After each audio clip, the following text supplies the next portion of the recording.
What's up, Ruth? Hello, how are you doing? Good, how are you? I'm doing real well. That's good. So, you putting salt in your water, right? I am putting salt in my water. That is what's happening right now. What kind of salt? Pink Himalayan salt. Pink Himalayan salt. I've seen that at Ross. Yep. Okay, that's not weird. That's not a weird intro. Let's talk salt. Let's talk salt. Yeah. What's up, everybody? Welcome to another episode of the UandG Odyssey podcast. And today I am sitting with very funny Dallas-Fort Worth comedian. I don't never know what to say. Comic or comedian? I don't know either. Certain people have certain... have preferences. I don't have a preference. Yeah. Anyway, comedian Ruth Banks. She is very funny and doing very, very well, blowing up here in the Dallas-Fort Worth area. What's up, Ruth? Not a lot. I had to stay off work, so I slept till like 2 p.m. So I'm like bright-eyed and bushy-tailed right about now. What do you do for work? Your daytime? Right now, I work at like a bowling alley and one of those places like Main Event with like the laser tag and all that kind of stuff. Oh, that's cool. What is it, Main Event or is it like? It's not Main Event. I'm not trying to drop my company's name in case I tell some incriminating story or something. Come on. I'm not trying. You know you're gonna quit in like 2 weeks. No, I'm not. I just got this job because I used to work at class axe throwing. I used to be a professional axe thrower. What? I did quit that job. Axe thrower? Yes, I taught people how to throw axes. Like, what makes you a professional axe thrower? Like, I'm probably when I say that, people assume that I like win money doing it, like in competitions. Oh no, I know. But you no, don't. Because if you did, you wouldn't be here. I wouldn't be doing like comedy. Australia. You'd be in Australia doing all like these big ass competitions. Yeah, no, I was the general manager of an axe throwing range and 2 escape rooms. So that was my old. What? That was my old escape gig. rooms? Yeah. Oh, hold on. I gotta put those dogs inside. Okay. I didn't know they would make so much noise. But like professional axe thrower. Yeah, I was the general manager of an axe throwing range, so I think that's as close to professional as you can get right now. Sorry about that. Sometimes the puppies just don't want to be quiet and they want to come inside. That's their dogs. That's what they do. Yeah, but that's cool. I didn't know you were a professional axe thrower. Yeah, I've got my axe in my purse right now. Shut up. I'm serious. You carry them can with see you? the handle right there. It's sticking out of my purse. Why do you have an axe with you? Self-defense. No, so it used to be that I would just carry it to and from work, and those were the only places I went, so I just always had it in my purse. And then I had a couple situations where things got kind of dicey, and the axe came in real handy, and then I was like, I'm gonna keep this on me from now on. Wow. I travel with this now. That is crazy. At least if you scare them off and you know you can always tag them if they're running away. You need to get them real quick. Yeah, just like a quick, yeah. That's badass. I find it really, because my whole, like, method whenever things get creepy is I try and just out insane the other person. And when you have a double-headed axe, it really helps the whole, like, insane persona. It does. Did you ever watch... Just the street. Yeah, exactly. We need to get you a mic on. Nobody can hear anything that you said. Did you ever watch the movie Uncle Buck? I did not. Okay, you should watch it just because it's a good John Candy movie, and he was an awesome comedian / actor. But like one of the scenes, he's okay. The gist of it, he's babysitting kids. One of them is a young teen adult, female, and in one of the scenes, she goes out on a date with this guy, and of course, the guy looks way older for her. And John Candy finds them at a park. They're like at a park, like, you know, those barrel that they would put fire in and whenever it's cold or whatever. And he goes over there, finds them, and then he's like, he brings a guy with him to the car, and in the trunk he has an axe. So he takes out the axe, and while he's just talking to the guy, he just like starts, you know, smoothing it over, you know, just looking at it, like, you know, you know. And that just makes me think of you know, this whole axe scenario. And I picture you with some guy, and you just whip it out, be like, so you think you're going to go home now, huh? I would not say that. I am going to get laid. I like the idea that I have to threaten people into coming home with me. That's the level I'm at. Comedy's desperate, folks. Like, you're going to book me on this show. You're going to book me. You're going to book me on this goddamn show. Yeah. That's cool. I did not know that about you. You know, that's exactly why I love doing these podcasts with the comics, because I get to know stuff about you guys that I would have never found out if I didn't have a chance to sit down and talk to you guys. Yeah. That's cool. How did you get into axe throwing? Very strangely, actually. Mm-hmm. So when I started with this company 3 years ago. When I first started with them, they were just room escapes. So my parents actually took their office through a team building event at this room escape. It was a zombie escape room where there's a zombie on a chain. The chain gets longer every 5 minutes, and you have to solve the puzzles while the zombie is chasing you and like That and all that sounds stuff. amazing. So my parents did this thing and they had a cool picture with the zombie and stuff. And I was like, I can't believe you did that without me because I love escape rooms. So as soon as I was back in town, because I came home from college, moved back to Dallas, moved back with my parents, and I immediately was like, it's an acting job at an escape room. I was a theater major who loves escape rooms. I'm going there. So it was the first place I applied to out of college, and I got the job. And very interesting boss. But he called me his unicorn because I was available during the day, and I... That is not the right term to use that for. No, I know. Let me call my unicorn. People around him be like, whoa, what is... Man, he's got a cool wife. He used to tell me he wanted to have sex with me, but I was just too breakable. That was his. Yeah, that's a totally different story. My boss at the time was insane. Yeah, he was insane. No, well, it wasn't axes at the time. It was just the escape rooms. But then the owner of the company went up to Canada and got to throw axes because it's a big pastime up there. And he was like, Texas would love this. We're bringing this to Texas. So he moved his escape rooms into a bigger a warehouse-type facility. And he also built the axe throwing ranges. So I went from being like a zombie actor, and then suddenly I was training on how to throw axes and how to teach people how to throw axes. So it wasn't what I signed up for. It's just kind of what it evolved into. So they just incorporated the axe throwing for the fuck of it with the escape room. Essentially, yeah, but it has been hugely popular. It's been more successful than the escape rooms, honestly. It's been a huge win. So. Yeah, that's cool. I mean, who doesn't like throwing axes? Exactly. It's great team building. It's great, like, good for getting aggression out, good for all sorts of things. Now, you throwing it at a target, or do they have, like, different scenarios? It's a wooden target, yeah. Okay. So it's... They should have one where, like, there's a little kid running away and it's a pedophile. It's that guy from Subway. We just the get guy actors. from Subway chasing after him, like, quick, get Jared before he gets the kid. Jared before he gets the child. Oh, gosh. Oh, no. I have always wanted to get, like, a projection screen where I could project, like zombies around Halloween and, like, stuff like that. Yeah. I did when I first got the job. I asked about if we could, like, hang pictures of people. Because I wanted to do, like, divorce parties where we could, like, hang pictures of but they shot me down on that. They were like, we can't do that. That's like a threat of a crime. It's a liability issue. It's like a threat of a crime or something like that. Too far. Like, I like that idea too much. Yeah, something like that. So that idea got shot down. Like your boss. Yeah, something like that. Break her. Which is really weird to say. I don't think I've ever... No, I probably have said that to a girl. But, I mean... In a joking way, like, but it only and not when like you're their serious. manager and y'all are on their work. brows. Well, so my whole thing is I've got Ehlers-Danlos syndrome, so he used to call me Mrs. Glass because I am, like, inherently so breakable. Okay. So that's Wait, you have what? Ehlers-Danlos. Let me make sure I'm lining it up right in the camera. But yeah, so my Oh, that's creepy. My joints, like, don't super work. So the collagen my body produces is ineffective, and collagen is the main ingredient in your connective tissue. Yes. So everything that is connective tissue in my body is, like, a little substandard. So, like, the connective tissue between my vertebrae did not work at all. So my vertebrae just went, like, one went that way and one went that way. So that's why still like that? No, I have 16 screws in my spine holding them in place now. Shit. Yeah. God. I think people don't know that, but yeah, I've got a huge old scar down my back. It's about a foot-long scar running into my scalp and all that stuff. Okay, so their screws, they're not fused together, are they? Yeah, it's fused. They're fused? So I can't turn my head any further than, like, yeah. Yeah, I would need an axe if I were you. Exactly. If I can't turn around, I can't use an axe. I don't know what's behind me, but but I'm turning around with an axe in my hand. Yeah. That is insane. When did you have to have that happen to you? It happened after my sophomore year of college. Yeah. That was when the surgery was. So I was like 20. I was 20 because I turned 21 while I was still in the brace. Yeah. So I was 20 when I got the surgery. Pain, like pretty much. Oh yeah, I'm in pain all the time. Like I deal with bad chronic pain. So you're still in pain even Oh now? yeah. Oh yeah.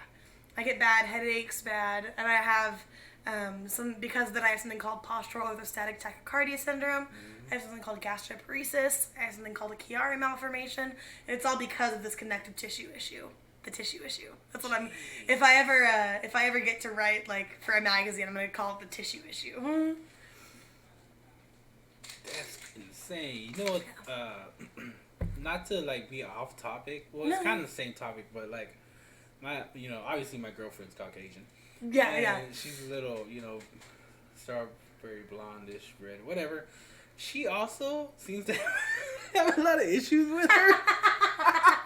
So it's just like, geez, it's like you really light-skinned, like gingerish type of women are just like very fragile. Just really messed up. This is one time. I'm gonna tell this story because I do it on stage. Okay, Lana.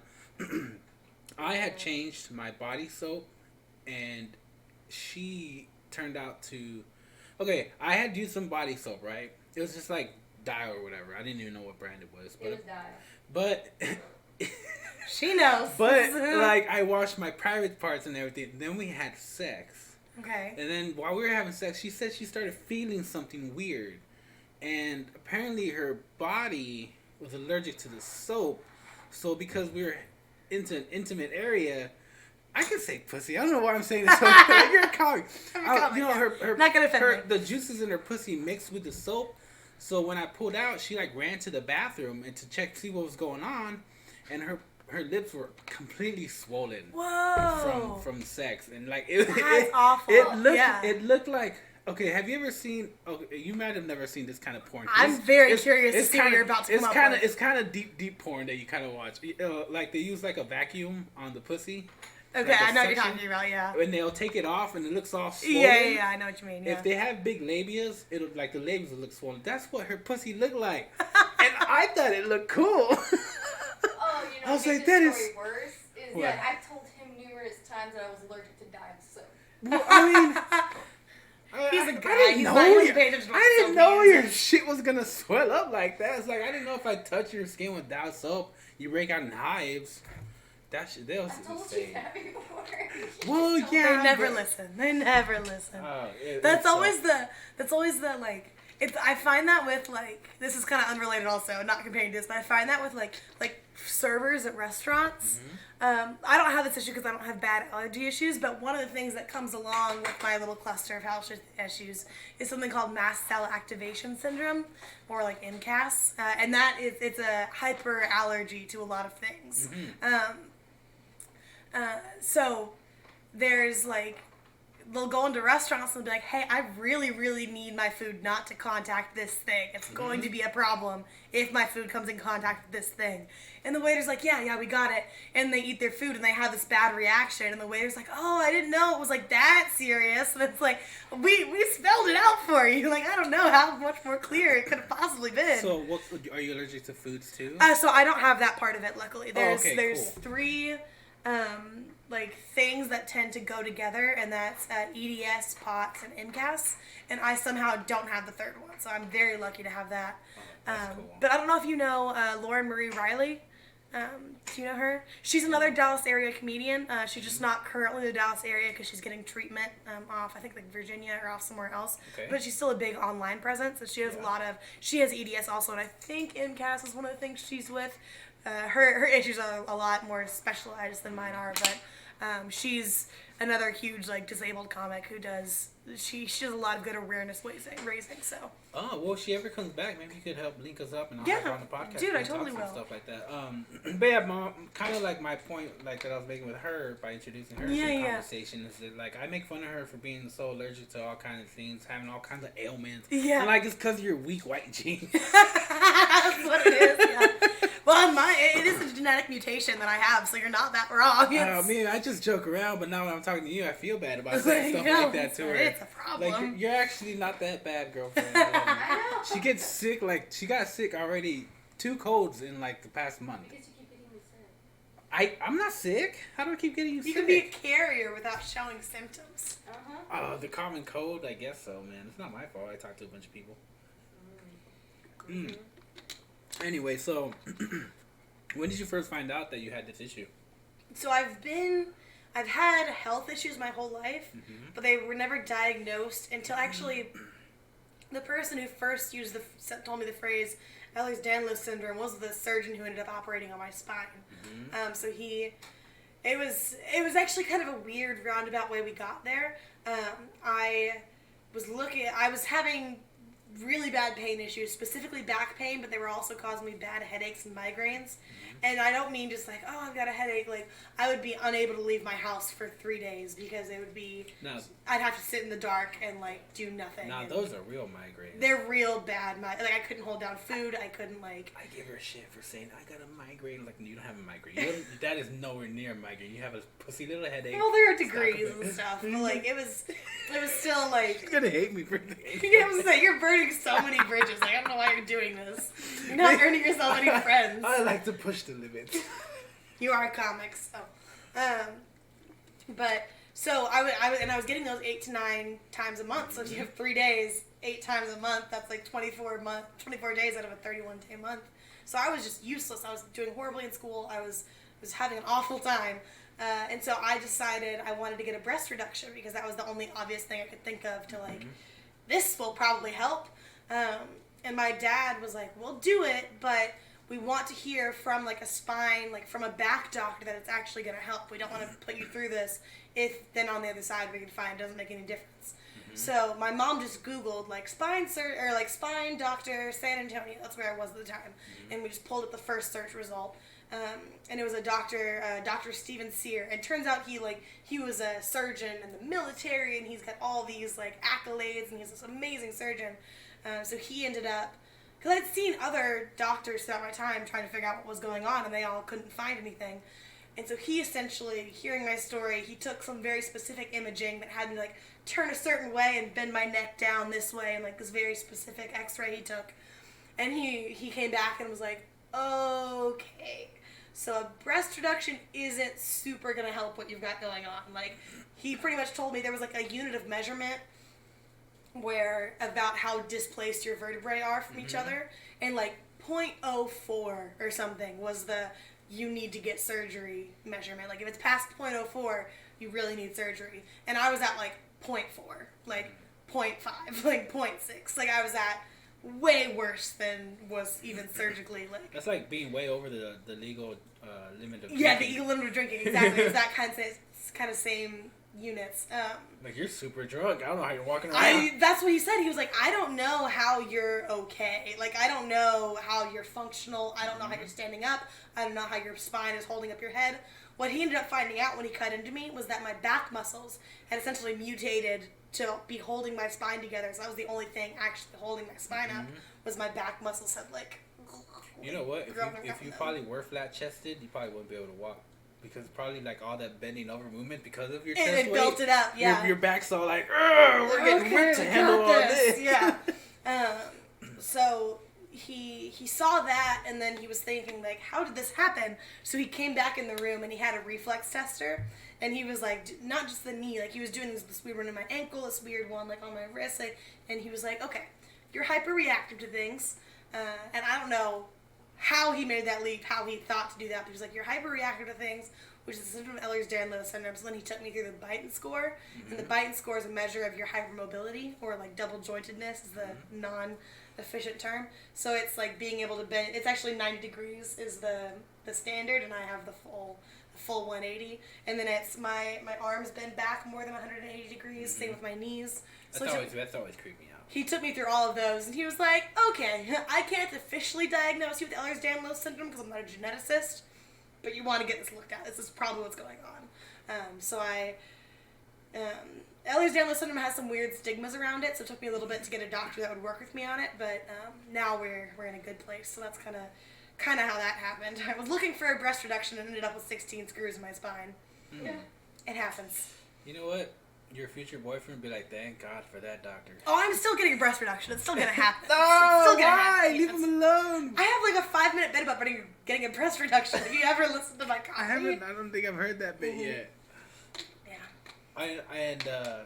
To be honest, I don't really try to listen to too many comics. No, I know. Nobody, because there's so many of us. There's so many of us, and then... Okay. You've heard it? Yeah, she'll sit there and watches the comics. Yeah, I do. I can see your preferences. But I can't always watch because sometimes it'll get into my head. Yeah, and then you're like, did I come up with that, or was that the bit somebody else? Or like I want to change my bit because I'll be like, oh, I feel the room, like I should change it. It's like, no, I need to stick with what I know. That's why I don't like being in there. Interesting. Unless somebody asks me to, like, oh hey, yeah, I got a new bit, I want to see it, then okay, but like just hanging out in there, I can't do it because it fucks with my head. I've got kind of a routine for it. I always make sure I watch the 2 comics before me and the 2 comics after. Because, like, the 2 comics before me, I can kind of get, like, a read of the room. Yeah, I do that, too. I can tell, like, oh, they really like dirty stuff. I may tweak my stuff and throw in some of my more dirty stuff. Or, like, oh, they're really closing down to, like, more controversial material. I'm going to take that stuff out. And then if I have a really great set and then I listen to the next 2 comics and the audience is also dying for them, like, okay, I had a great set, but it was an easy room. And then conversely, like, if I totally bombed, but then the other 4 comics I listened to also had a rough time, then it's like, okay, maybe it's not all me, maybe it is partially the room. That's a lot easier to determine if you don't just listen to your own set, Yeah, I mean, when it comes down to, like, that, when I'm waiting for the next couple people, yeah, it is very true. Like, you can read the room a little bit. Like, if they're not getting that many laughs and it's just, like, something really, really hilarious, then you'd be like, okay, don't worry about it. If I don't do that great, it's going to be okay. Just go up there and do your usual thing. Exactly. Maybe you'll get a laugh or 2, but if not, then that's okay. And then sometimes it's like, the 2 before me killed and the 2 after me killed, and I bombed, and that is my fault, and I can't shuck that off on anyone else. That is on me. Also, like, knowing who you have to follow. Like, sometimes you have to follow a really great comic. And, like, I had to follow one time. Do you know her name? I forget the first name, but it's something Spiller. Latoya Spiller. Oh, Keelana Spiller. Keelana Spiller, there we go. Oh, from Heart in the City. Oh yeah, my God. yeah. Oh. I had to follow her at Arlington Improv. Oh, I'm so sorry. I fucking bombed so bad. I'm so sorry. I bombed so... She killed in front of the room with her demographic. And then I went up next after her. And I did so bad. Yeah, that's rough. Man. That's rough. And for some reason, I always feel like I'm going to go on stage. Like, I'll see the comics before me, and they're like, okay, they don't have that much energy.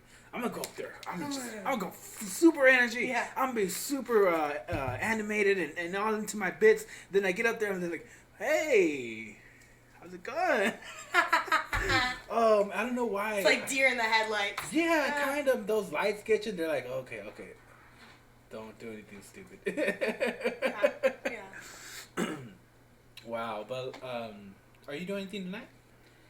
Yeah, I'm probably gonna go from here to Fort Worth Hyenas. Oh, cool. So am I. Oh, cool. Perfect. Well, I mean, after this, I'm gonna go hit the gym for a little bit, get a little workout, because I need to. My doctor said I'm fat. Mine too. It's okay. It's not okay. She made me feel bad. She shouldn't fat shame you like that. How dare she? She thinks she is a medical professional. She's Japanese and she's very blunt. Okay. Yeah. And she told me the other day she's just worried that I might be like borderline diabetic. My not my cholesterol level because she hasn't checked that yet, but my blood pressure level is like almost right to that point. Mm-hmm. She's a little worried. She says I have problems. Well, mine are because I eat too much, okay? Yours are because you sneeze and I don't know. Don't defend it. Don't defend it. I can defend if I want to. You can't even use laundry soap. Certain laundry soap gives her... Yeah, don't go to laundromats are out for me. Yeah. Oh, yeah. Well, I mean, whatever. No, they are. I understand that. I got fucked up because someone used the soap I was allergic to. Like before you, and that fucked you up. Yeah, like it's in the washing machine, and shit. It's an issue. It's an issue. No, fuck that. But yeah, I'm going to Fort Worth Hyenas. I actually need to text Kelvin, the door guy, but he'll answer more like around 8:30. Yeah. So okay, let's talk about your comedy career. How long have you been doing comedy? 2 years now. 2 years. High five. Almost 2 years right here too. Nice. If I would have been able to go straight over the summer, it would have been 2 years, but I had to take a break over the summer because I had my kids. Gotcha. Oh man, I was so rusty when I came back though.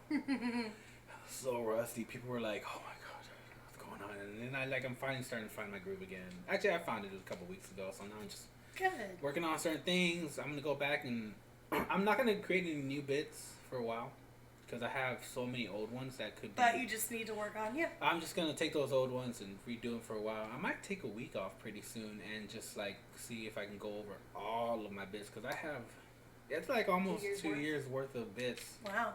That and I would always kind of make something new like every other week. So and I have the Butch Lord Showcase coming up on the 29th in Plano, so I got to get ready for that. That's also. awesome. Yeah. So things are moving along. What about you? I know you got some shows coming up. Yeah, I just got added to the Comedy Arena 9:30 show tomorrow. Cool. And then, don't mind me as I pull out my show calendar. I mean, I've just got too many. I can't remember them all. Too many. I know I'm up at I was just at the Plano Comedy Festival this last weekend. Oh yeah, Jack Freeman was on that too, and we talked about it last night. Yeah. How'd that go? It was really cool. It was a really like well organized, well done. It was my first comedy festival, so I don't have anything to compare it to. But like, it was great. That was put together by Wes, right? Yeah, Wes, Brittany Goss. Yeah. Okay, I've met Wes twice. Oh, he's great. He's a good one to know. He's hilarious. He is great. And I'm up at the Haltom City Showcase on the 25th. Haltom City? Yeah. And then I'm at, I have, I don't know, you know Mana. I don't know, I was about to ask you. Of course you know Mana. Yeah. I'm hosting a show for her at Hyenas on the 28th. Oh, cool. The cat's the Claws Out. Yeah, Claws the Claws Out comedy show. I'll be hosting that. And then, let me see what else I've got going on. I've got DCH on October 11th. I'm up at the State Fair of Texas on October 10th. Ooh, the State Fair. Yeah, I'm very excited for that one. They've got such a good crew going up there. It's ridiculous. Who put that one together? Angela Owen Walker. I don't know who that is. Oh, she's my writing partner. She's amazing. You gotta get to know Angela Owen Walker. Maybe I should. Yeah, she's killer. She's killer. She's always. Is she a comedian too? Or Oh yeah. Yep, she's my writing partner. Your writing partner? Yep. We have a call every Monday where we call and like talk about bits and give each other tags and help each other tighten up and that kind of stuff. Yeah. It's really good. It's a good motivation to keep writing and it's a good way to like polish stuff up. That's awesome. Yeah. I think that's all. And then after that, my next one is I'm scheduled to be on Brave Boys in December, but that's my next one out after that. Oh, cool. That's Brave Boys. That's whose podcast is that? It is kind of a podcast, right? Yeah, it's a podcast. Who's that done by? It's Taylor. I don't know how to pronounce his last name. I'm sorry, Taylor, if you're watching this.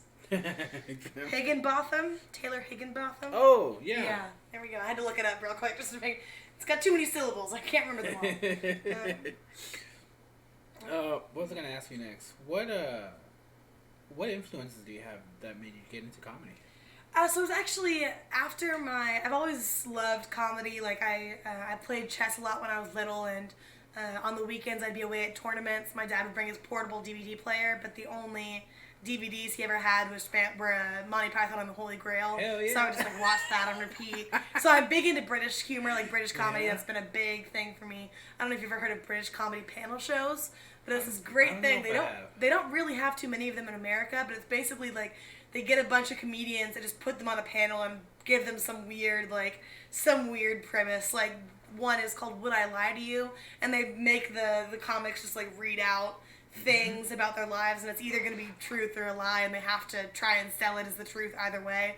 And the other team tries to guess if it's the truth or a lie. And they're all professional comedians, so it's hilarious. It's like game shows, but if actually funny people were on them. Yeah, so like kind of like Whose Line Is It Anyway? That's more of an improv show. So it's like, not so much improv; it's a panel show. But I mean, it is like, stuff. listen. What? Like wait, don't tell me. Yeah, kind of like wait, don't tell me. Yeah. I don't know what that is. White people shit. White people shit. Yeah. The Caucasians are bonding over here. I'm sorry. You're fired, Lana. Can you fire your girlfriend? Is that a thing? Yeah, I'm pretty sure I could. Okay. How do you get with that? Well, that would imply you're paying her something, so. Exactly. Nah. I mean. Anyway. Anyway. You may need to renegotiate your contract. Anyways, we're getting sidetracked from the main conversation. That's cool. I was wondering how are you gonna link comedy with chess? I was like, No, I'll pull it back around. Because there's nothing funny about chess.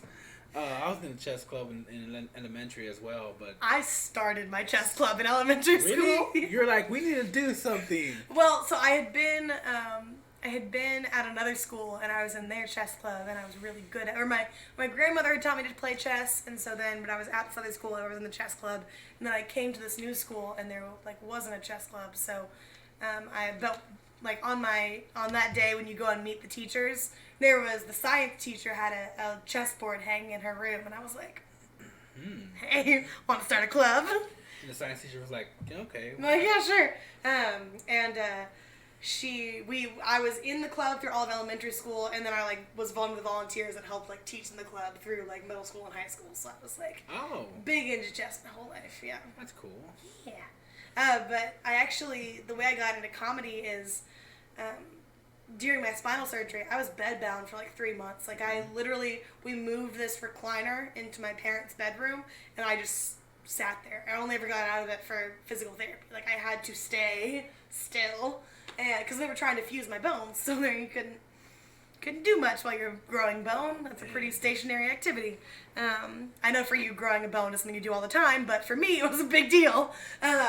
Mostly in the morning when I don't want it. Thanks to her. So I was bedbound, and so I literally was just watching Netflix stand-up comedy specials on repeat.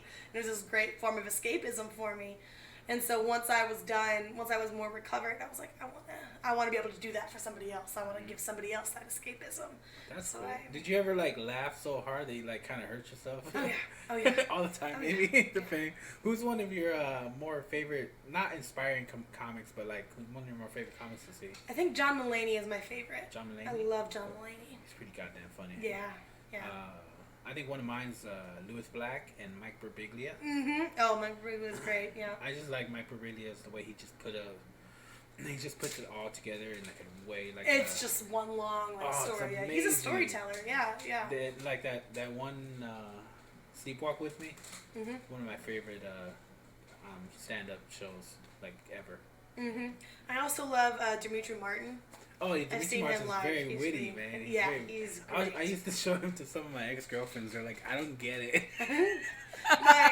I saw Dimitri Martin live because my angel of a sorority sister because he had a show in San Antonio on my birthday, and I went to school in San Antonio, and she was like, "Oh, this is on Ruth's birthday," so she got me tickets to see Dimitri Martin. But he actually it was the craziest show because his flight was delayed, and then he got to the venue, and the venue didn't have any of the stuff they were supposed to have for them. So that sucks. His entire show was just him flying by the seat of his pants, which made it 10 times greater than if it had been what he had planned to do. We got to the venue before he did. He literally pulled up on an Uber at the stage door, ran through the stage door, as he was running on stage, turned to a PA and was like, "Do you have the big do you have the big whiteboard I asked for and the markers?" And they were like, "The what?" And he was like, "Great, cool." And he just ran on stage. But that's his thing. How do they not know to get that? I know. And then they at one point during his. It was supposed to be preset on stage, but honestly they didn't have it. So one of the PAs ran to a craft store and bought one while the show was going on. So he had to reorder his bits so that the whiteboard stuff didn't come till later. And then when they finally did get it, they just you just saw this hand reach out from backstage and place it on stage. That's hilarious. And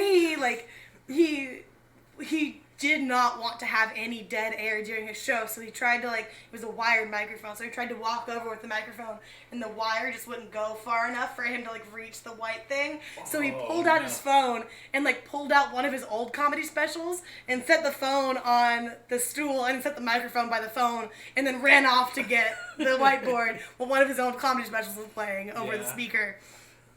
And then my favorite part was while he was actually getting it ready, he put he was like bent down in like child's pose. He put the microphone between his legs and was drawing like this, still talking into the microphone. But he was just stream of consciousness because he was focusing on the drawing. I don't even remember what he said, but it was just like pure insanity, like whatever's going on in his mind, which I would pay to see that way more often. Well, yeah, because it seems like if you can see his regular stuff, cool, and it'd be funny. But you get to see him actually figuring out what he's gonna do, how he's gonna make this work. Yeah, it's way more interesting. I'm pretty sure that was like, I'm pretty sure he's gonna make a joke about that in itself and talk about that later on. Be like, I did this place. It's horrible. It's horrible, you know place. Never going back to San Antonio. Out of a lot of things that I listen to, I hardly ever hear him on anything. Have you heard him on anything? I haven't heard him on anything either. No. I would love to hear him talk about something. I haven't checked to see if it's ever been on Rogan, but I mean, I've been listening to it for almost 4 years now, and I started at the beginning. At one point, I got up to like 150, and then I've been listening since like 700 or 800. Cool. So he might be in there in between. Because I didn't know Mike Birbiglia was on Rogan's podcast, but he was. I found 2 episodes with him in there. I just wanted to see if he was on by any chance. But I've never heard Dimitri Martin on anything. Yeah, I don't either. So that's very strange. Very strange, huh? Yeah, and then also, I'm a little biased towards. I never say her last name right, but Eliza Schlesinger. She went to the same high school I went to. So no shit. I'm so mad because I used to have this bit about peacocks because there were peacocks on our campus. And so I went there since first grade and I lived next door to them. So I had this whole bit about peacocks and how annoying peacocks are. And then in her confirmed kill special, she's got a solid like 5 minutes on peacocks that just like covered everything I was going to do. And I was just like, damn it! Doesn't it suck? No! Doesn't it suck? You have something, I mean, I'm pretty sure, like, I don't know, it's like, I'm pretty sure other people probably thought the same funny things. Yeah. And, okay. Yeah, your co-host. Was here the entire time. And, like, God damn it, you made me lose my train of thought. So, okay, like, so, like, she just ended up getting further in comedy before you could? Oh yeah, she's had 3 or 4 Netflix specials now. She's a huge. God damn. No, she's a huge name. So is she like?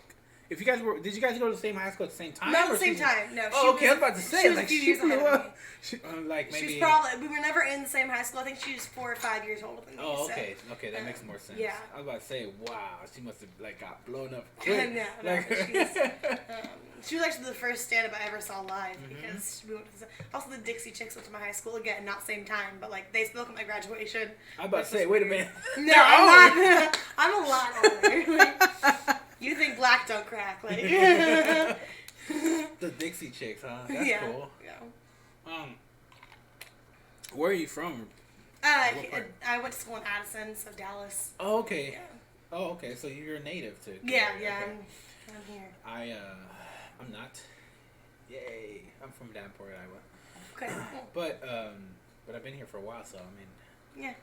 We'll accept you. Thank you. I still don't say y'all. I y'all like a motherfucker. I don't say y'all. I can't do it. I can't. Y'all. Hurts I'm y'all. No. I'm okay not saying y'all. I mean, redheads stand out enough as it is. Yeah, that's true. I totally did this to myself, though. This is not natural, so I consented to standing out. Me too. Yeah, you know what? That's right. You were blonde, right? Yeah, I'm blonde. I do remember when I first met you. You were blonde. Yeah. So I'm naturally just like a real like boring like between blonde and brunette, dirty blonde, like not any real defined color. Just real blah hair. So as soon as I was like allowed to dye my own hair, I just started dyeing my hair. And I was bright red for not like this red, like fire truck red for a long, long time. And I loved that look, but it's really hard to maintain. Well, it looks super natural. Yeah, this is Angela Owen Walker, along with being my writing partner, is also my hairstylist. She's been doing hair for 30 years. So yeah, so she is the best. She is the best. She actually, I felt so bad. I did have my hair bleached blonde, And then, honestly, I love having pink hair, but I wrote a couple jokes having to do with having pink hair. So I had her dye my hair pink so I could try out my pink hair jokes. Did it work? Yeah. Sorry, I'm getting over an upper respiratory infection. I'm totally fine though. I'm totally I'm good. I'm making her sick, but I won't get you sick. I'm already sick. Oh no! I'm gonna walk out of here with TP. But I had the pink hair, and then a week after I dyed my hair pink, I got offered this job that I had to have a natural hair color for. So I was like, "Hey, Angela, how mad would you be if I told you I needed you to dye my hair again?" And she was like, "It's fine. What color do you need?" I was like, "What color can you make it quickly?" And she was like, "Pink to red is easiest." I was like, "Cool, got it." But as you know, there are a lot of redheaded female comedians. I made a couple people real mad becoming another redheaded female comedian. They were not on board with it. Would Emily Griefer be one of them? No, I don't think. Okay. I don't even think she's still a redhead. I think she's brunette so. now. I don't know, but I don't I'm not know gonna what her name natural names. hair color is. I just heard through the grapevine that I pissed people off. And I was Why? like, yeah. What? That's like people get mad. That's like me getting mad because another guy gets a man bun. Yeah, I was It's like, oh, fuck that guy. He can't have a man bun. I was the first comedian Mexican with a man bun. the man bun. But to be fair, there are a lot of redheaded female comedians. If you look at them, pretty much everybody who's performing pretty regularly pretty much is redheaded. So it's maybe I just wanted to join them. I just figured it'd give me a boost. I'm okay with that. The more redheads, the better. As you can tell, they're kind of my demographic. It's just happening because I can't dye in any other color. That's Maybe not that true. works. Yeah, exactly. That's what my thing is. My thing is you work. go black and go completely dark emo look. Yeah, She would look scary in all black. I did. I've never had black hair. I've done brunette, but I've always been. It's so hard to go anywhere else once you go black. Exactly. Once you go black, Can't go back. Oh Yeah, my at least goodness. That she grew out. Oh yeah. There's nowhere else to go. Oh my god. Nowhere else to go. And I'm just too pale to have black hair. It's too. Yeah. Pissed my parents off though. That's always the goal, isn't it? That's What'd always you say? Piss That your was the parents first off? time I dyed my hair, and I did not. Oh, that's a strong first move. Then again, I went fire engine red for my first color, so that's. I dyed my hair with Kool-Aid the first time I dyed it. What? Did you ever do that? Dye your hair with Kool-Aid? No, I didn't have. No. Yeah. I've been told that I should have done that when I was younger, but Yeah. Yeah, no, make it permanent. I literally so you I'm out of this conversation. Yeah, you're sorry. I dyed my hair before. Get her in but, a chair. it You're was not on later the host. Yeah. I tried to pierce my own nipple. Does that count for anything? Wait, I have to hear about that. Oh, me trying to pierce Yes! my nipple? Well, I was Context, how old were you? I was just in high school, and I had a group of friends where we hung out in this gully area, and it was we actually dug into the hill and made seats out of the dirt, and we would find cushions or whatever, but that would be our spot to hang out. And the great thing about it is that if cops came by, they didn't know where our our trail that we made ourselves. They didn't know how to get to it, so we would totally see them at the end of the spot, coming with their flashlights, making all kinds of noise. But we would get drunk there, and then one time I told my friends to pierce my nipple because I was drunk as fuck, and I thought it would look cool. So Having a Parent Trap moment with the needle and the flame, and we had a safety pin. oh gosh! And he tried to do it, but he slipped, and he just kind of scratched a big piece off of it. Oh. And Is that why it looks funny? Hey, you shut up. Make fun of my nipples just because they're inverted. Nipple roast. The classic nipple roast. Boy, I love doing these podcasts. Oh, okay. Well, let me see. We talked about your comedy. We talked about your influences. Where do you want to see where do you see yourself in the future as far as comedy goes? I don't know where I see myself so much because I'm not the most confident person. But I would love to someday just not be famous, not have Netflix specials necessarily, but just make enough to where I can do comedy as my only job. That would be the dream because I'm just such an unconventional person. Between my health and I'm so ADD, having a regular job is so difficult. And I'm sure everybody relates to that, but my life would be a lot easier if I had I guess the flexibility of being a comedian, kind of like that. So that would be kind of the dream. Either be a touring comic where like some headliner sees me at some point and is like, watch you, and then has me open for them, or something like I'll take anything, just like something where I make enough money to like do that and not have a day So just job. enough money to live comfortably. And Yeah, not yeah, really exactly. Worry about your bills. Exactly. You okay with like flying and touring around the U.S.? Oh yeah, that would be so cool. Honestly, that would be so cool. I'm sure it's something that, if I did it for years and years and years would get old, but like at least to have that experience would be amazing. Because I love traveling. I've always loved traveling, and then recently I've just been like too broke to travel, so that'd be a great way to make money and travel. It'd be amazing. I listen to Greg Fitzsimmons' podcast, Fitz Dog Radio, and one of the questions he asked is like that he likes how do you pack to go on the road, and it's actually very informative to hear how other comics pack. So when you get to that level, you'll be like, okay, well, let me see if that works, because everybody has their own like little methods, but like it would help if you already know certain things. I actually have, and this is like a little side thing, but I have like an idea for a sitcom that I want to do.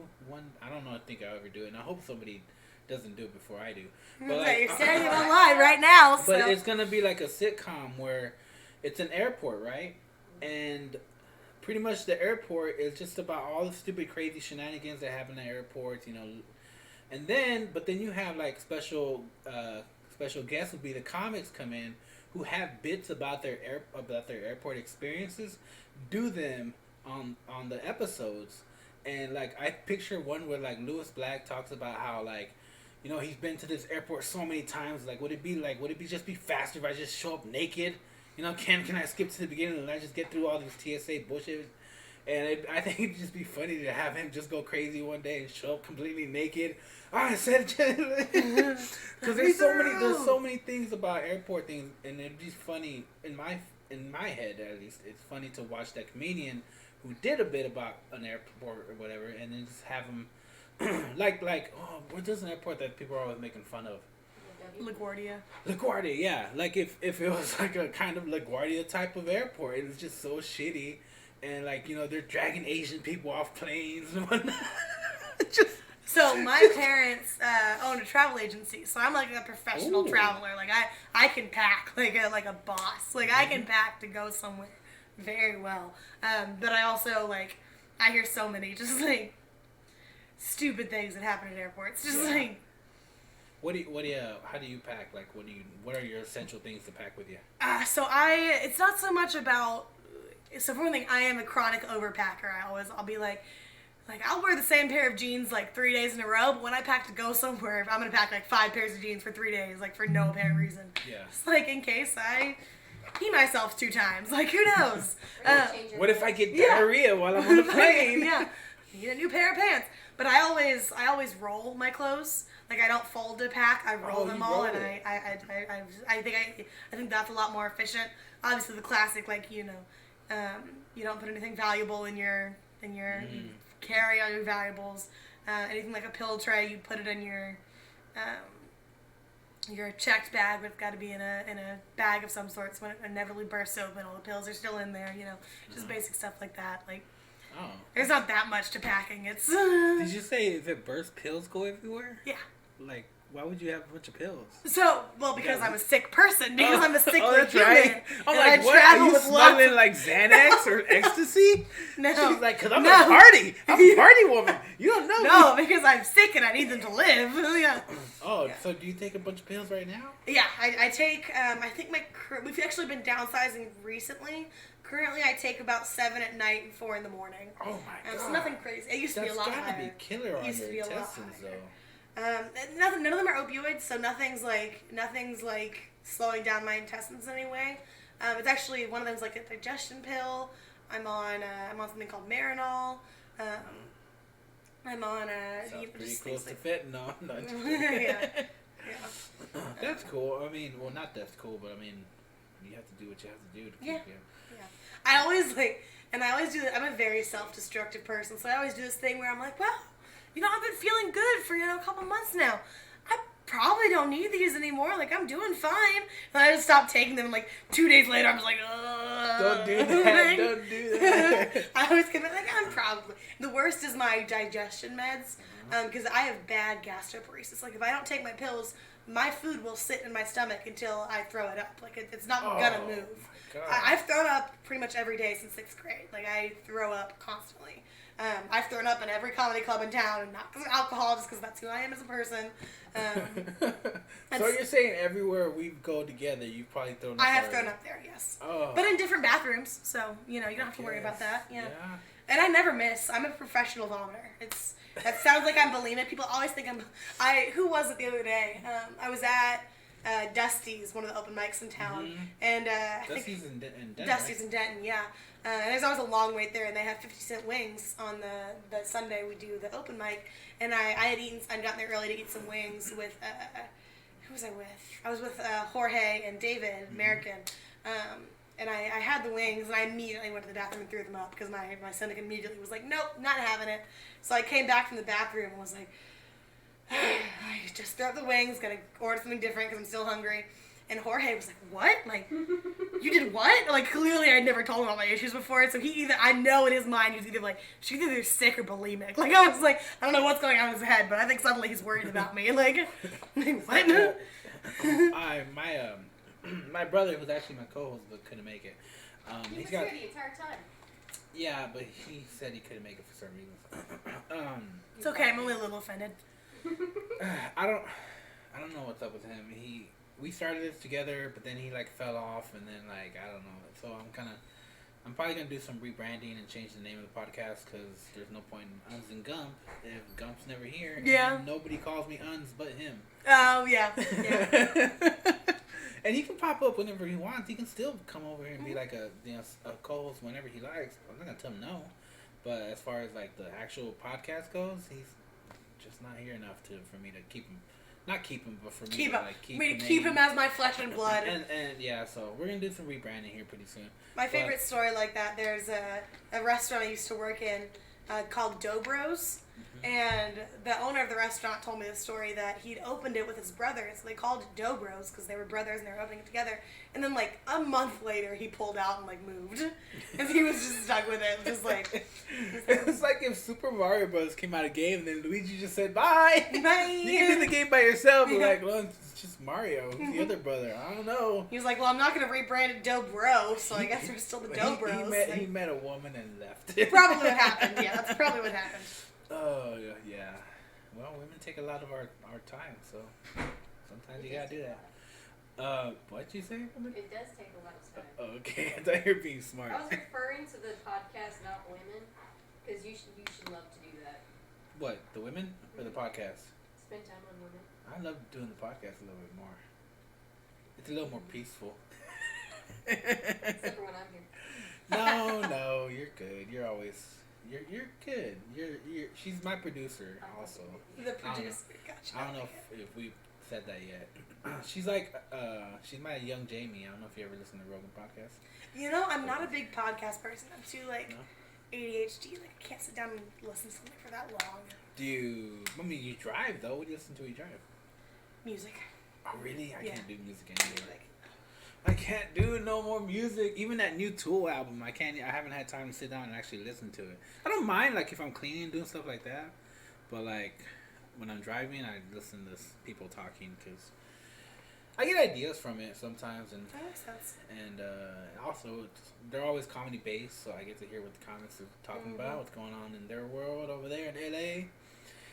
Or New York or wherever the fuck they're going. Yeah, I imagine next time I have like a long road trip, I may jump into some podcasts. But like, at least for like the hour it takes me to get to Fort Worth, I'm always just like jamming to music and thinking of bits. Like that's all I'm doing. And the thing about music is like I can let my mind wander while I'm listening to it. Whereas podcasts, like I feel like if I let my mind wander, then I come back in and I'm like, wait, where did this conversation go? Like, what did I miss? That does happen sometimes. Like I'll zone out and be like, whoa, what? Whoa, what do you mean chihuahuas? Why are we talking about chihuahuas? Where did this come from? That reminds me. I don't know why I thought about this. This is say I'm very curious to see where you're going with this. No, it has nothing to do with it. It's just Okay. like, for some reason, my baby foreskin joke just popped into my head.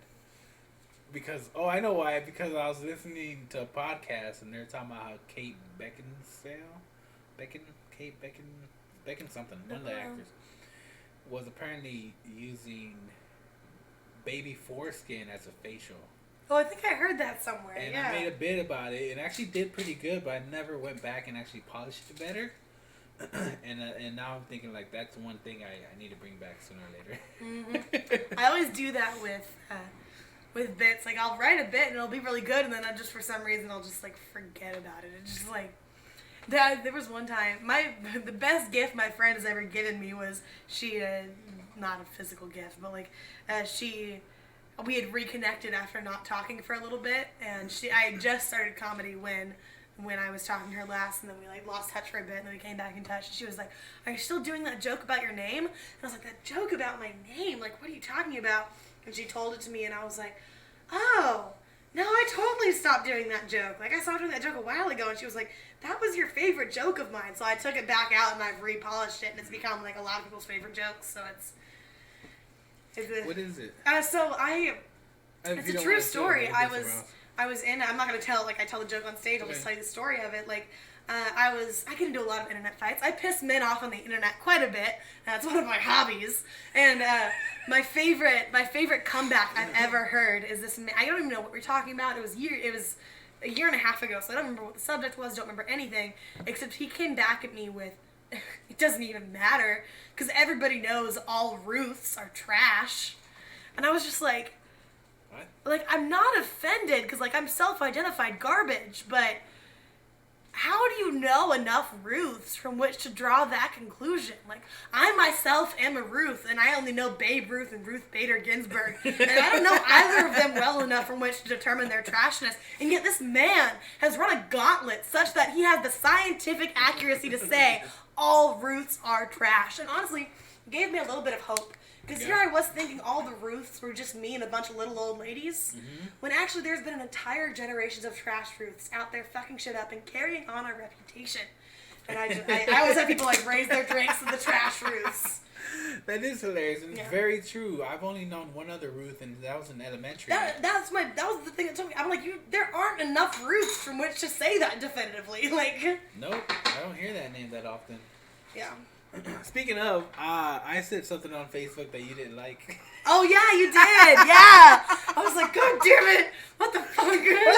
Wait a minute. But okay. Wait a minute. I know, but you're telling me because the comment was I said fuck that kid. Yeah. But my mistake, I didn't read into the article. I thought it was a different article where this guy had a sex change so that he can compete with women and win, because that actually happens quite a bit.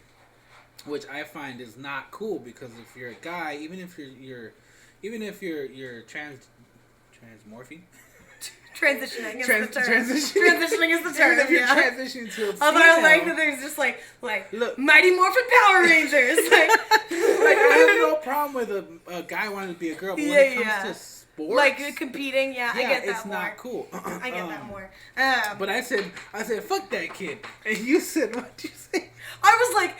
I think because it was Sam that had the original response, because it was just like totally not, because the thing was it was a woman who had transitioned into a man and was still being forced to compete in female sports, and that was what the article was about. But he wanted to compete with the men even though she was born. Wait, was it a guy? I thought it was a woman. I thought it was so a male. it was someone who was assigned female at birth, transitioned into a man, you sure? and was I'm sure, and was still being forced to compete in the female bracket, even though they had transitioned, had the new hormones now. So he was dominating. I totally didn't read that. Yeah, exactly. That's why I was like, what a fucking awful response to this dude who's forced in this bad situation. Like yeah, fuck this kid and his struggles being forced to compete with people he no longer identified. I was like, what? I thought it was the other way around. No, I thought it was a boy who was transitioned to a girl, and then they made him compete with girls because they wouldn't let him compete with a guy. Because when I saw the picture, that dude had a hairy ass armpit. Well, yeah, it's because he had fully done the transition down the hormone replacement. I'm all like, everything. Jesus Christ, like, that's no kid. He has more hair than I do.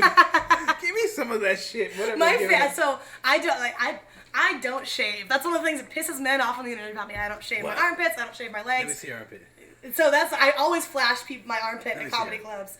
Okay, we're gonna get a little bit of my bra real fast. So that's fine. It's just a bra. It's not hairy. Oh like it's my not. Goodness. It's not bad. bad. It's not bad at all. It's just like a.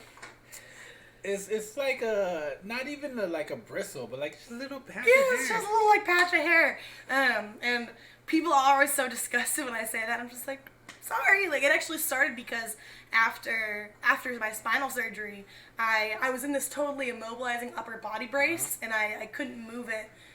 But it wasn't waterproof, so whenever I bathed, I couldn't shower, I couldn't stand up. But whenever I bathed, they had to transition me into the shower brace that was a lot less stable. So I was in a lot of pain whenever I was like washing myself. So I was trying to make my baths as quickly as possible. My mom had to help me and all this stuff. It was a very intimate time for me and my mom. But believe me, the role's gonna be changed here in about about 30 or 40 years. About 30 or 40 years, yeah. But she had just gotten done washing my hair, and she was like, okay, now time to shave your legs. And I was in so much pain, I was like, no, like, get me back in my chair. Why am I shaving my legs? I'm bedbound. Like, put me back in my chair. Like, I'm done. And so after that, like, those 3 months I was bedbound, and then after that I still had to wear the shower brace, and I couldn't physically turn my head to see my armpits, and I had lost movement in my arms, so it was so not worth it to shave. And then after I spent 6 months not shaving, I was like, oh, that took up a lot of my time, and it's not super worth it. Like, and it was not a fun activity. I didn't enjoy doing it. It's a major time suck, and it doesn't make that much difference. So now, if I were somebody who was naturally like had black hair, and if my legs were naturally like super hairy with black hair, maybe I'd feel differently. I totally respectably want to shave. I'm not against shaving as a concept. It's just not for me. Because like I've got like, I mean, this is the hairiest part of my leg, and it's not. I can't see. Sorry. There we go.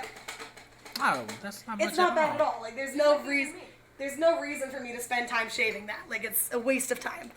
So I just stopped. No, and don't shave. You don't have to. Yeah, exactly. That's why I have a YouTube channel, and the only like negative comments, major dislikes I've ever gotten was on my video about why I don't shave. Like I got told that I would single-handedly be responsible for the decline of the human race because I'm going to inspire other women not to shave, and then men are going to stop having sex with us, and we will stop reproducing, and we're going to die as a species, all because I made a video about why I don't shave. I Really? don't know about Europe. Yeah, I was like, man, I have bad news for you about what went down before razors were invented. Like, this is. Jeez, must be nice to have that much power. I know. I was like, man, all I had to do to save the world was stop shaving. Like, who knew? Quick, Alana, don't hear any of this. I'm gonna bring down the human race. You know, it's funny. Well, it's not funny, but like I used to do this thing with a couple of my ex-girlfriends where I actually thought it was pretty hot if I shaved them for them. Interesting. So I would shave their hoo-ha. Okay. And when when I was done, I'd like do my thing because I was turned on. But would you be opposed to a guy who's into that? That would take a lot of trust because that's like a sharp object down there with somebody else in control. Like that would take a lot of trust. I guess I wouldn't if they wanted to. I guess I wouldn't be against it. I would never ask someone to though. Like that. Oh no, the guy's totally got to be the one. Yeah. But I mean, I guess I'd be fine with that. I'm not gonna say no. I would not be fine with that because if I say I'm gonna be fine with that, I'm gonna get creepy messages. No, I'm not fine with that. No. No. Well, you're way too sensitive. Like you're way too sensitive in certain spots where like. You already fucked my pussy once. Shaving. Well, I mean, I didn't fuck it just once. What do you mean? You already fucked up my pussy. Oh, fucked it up once. So I'm pretty sure there'll be more times. I'm getting such a great window into this. It's gonna be so great sitting at mics from now on. I'm gonna have a lot of inside jokes. It's gonna be great. Yeah, a lot of it. Jokes. Okay, we've gone about an hour and 10 minutes. Cool. Let's do like another 5 or 10. Cool. Okay. Sounds good. I usually do this thing with my comics, who I call in the Conan O'Brien show to his podcast. Okay. Would you want to try doing that? Because what we do is we call in and ask him a question. Okay. I don't know if you can think of a question off the top of your head. Yeah. Oh God. I have one that. Yeah. What's your question? Maybe it'll My inspire a question question is, for me. has there ever been any sexual tension between him and his assistant, Sona Mosesian? Because they have like this weird interaction, and like I know they don't, but I think it'd be funny to route. See, I don't know enough about Conan to have like a Conan specific question. Is the problem? Like I don't know who this person you referenced is. Like I don't have enough. Yeah, I don't have enough Conan knowledge to.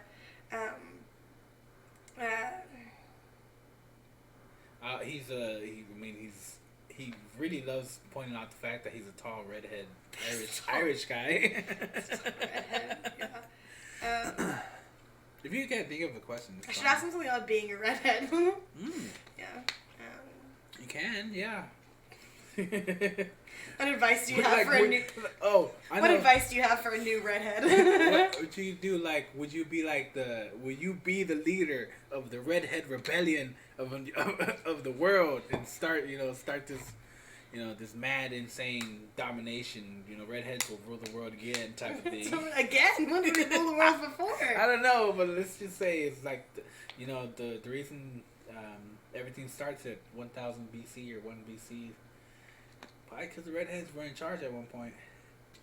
Team up with Wendy from Wendy's and ask him if he'd be willing to team up with Wendy from Wendy's and to lead the revolution of the redheads. I could do that. You want to do that, Ruth? Yeah, I'll do that. All right, let's do it. Lana, you're not able to join. They will crucify you for dating me.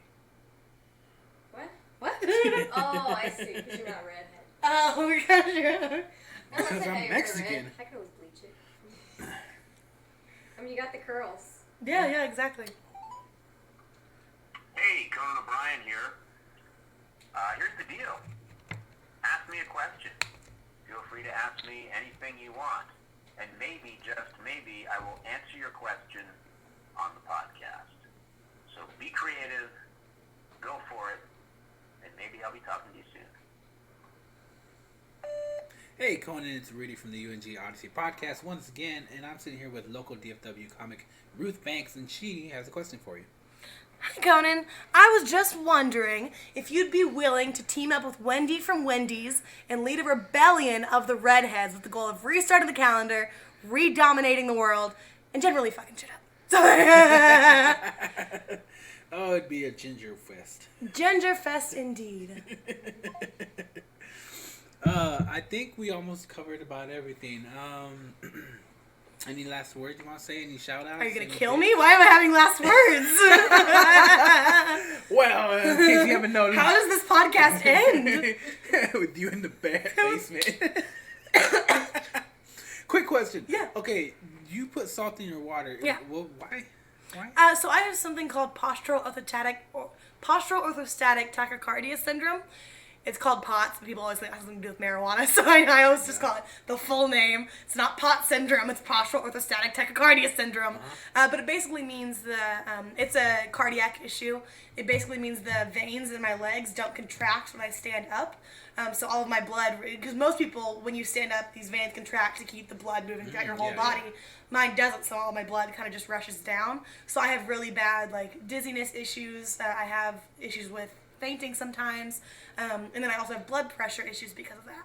And a great way to keep up your blood pressure is to consume a lot of salt. So I have to consume 10 grams of salt a day. The other half of that is, everybody thinks of hydration as a balance, as how much liquid is in your body, but it's actually a balance between electrolytes and the liquid.